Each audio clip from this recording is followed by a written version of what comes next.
बार एक किसान परमात्मा से बड़ा नाराज हो गया। कभी बाढ़ आ जाए, कभी सूखा पड़ जाए, कभी धूप बहुत तेज हो जाए तो कभी ओले पड़ जाए। हर बार कुछ ना कुछ कारण से उसकी फसल थोड़ी खराब हो जाती थी। एक दिन बड़ा तंग आकर उसने परमात्मा से कहा, देखिए प्रभु, आप परमात्मा हैं, लेकिन लगता है आपको खेती बाड़ी की ज्यादा जानकारी नहीं है। एक प्रार्थना है कि एक साल मुझे मौका दीजिए, जैसा मैं चाहूँ वैसा मौसम हो, फिर आप देखना मैं कैसे अन्न के भंडार भर दूंगा। परमात्मा मुस्कुराए और कहा, ठीक है, जैसा तुम कहोगे वैसा ही मौसम दूंगा, मैं दखल नहीं करूंगा। किसान ने गेहूं की फसल बोई। जब धूप चाहिए तब धूप मिली, जब पानी तब पानी, तेज धूप, ओले, बाढ़, आंधी तो उसने आने ही नहीं दी। समय के साथ फसल बढ़ी और किसान की खुशी भी, क्योंकि ऐसी फसल तो आज तक नहीं हुई थी।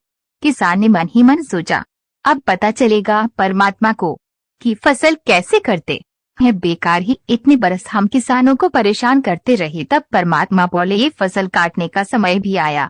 किसान बड़े गर्व से फसल काटने गया, लेकिन जैसे ही फसल काटने लगा एकदम से छाती पर हाथ रखकर बैठ गया। गेहूं की एक भी बाली के अंदर गेहूं नहीं था, सारी बालियां अंदर से खाली थी। बड़ा दुखी होकर उसने परमात्मा से कहा, प्रभु ये क्या हुआ?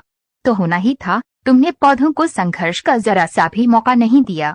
ना तेज धूप में उनको तपने दिया, न आंधी ओलों से जूझने दिया, उनको किसी प्रकार की चुनौती का एहसास जरा भी नहीं होने दिया। इसीलिए सब पौधे खोखले रह गए। जब आंधी आती है, तेज बारिश होती है, ओले गिरते हैं, तब पौधा अपने बल से ही खड़ा रहता है।